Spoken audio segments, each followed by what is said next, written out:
আমি আজকে তোমাদের জন্য নিয়ে এসেছি লাউ দিয়ে ট্যাংরা মাছ। প্রথমে জিরা বাটা, মরিচ বাটা, আদা বাটা, পেঁয়াজ বাটা নিয়ে নিলাম ট্যাংরা মাছ, নিয়ে নিলাম লাউ কুটি।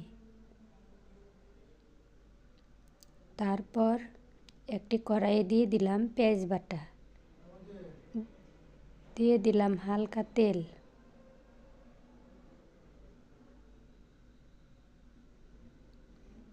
তেলগুলোকে ভালোভাবে নেড়ে চেড়ে নিতে হবে। পেঁয়াজগুলোকে নেড়ে চেড়ে নেওয়ার পর দিয়ে দিলাম হালকা মরিচ,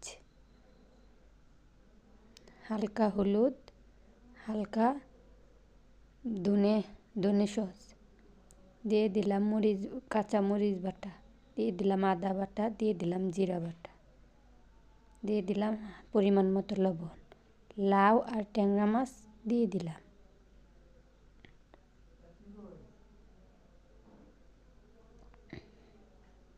আমার লাউয়ের তরকারি রান্না শেষ।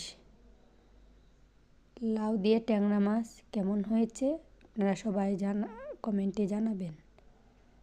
ভালো লাগলে চ্যানেলটা সাবস্ক্রাইব করবেন।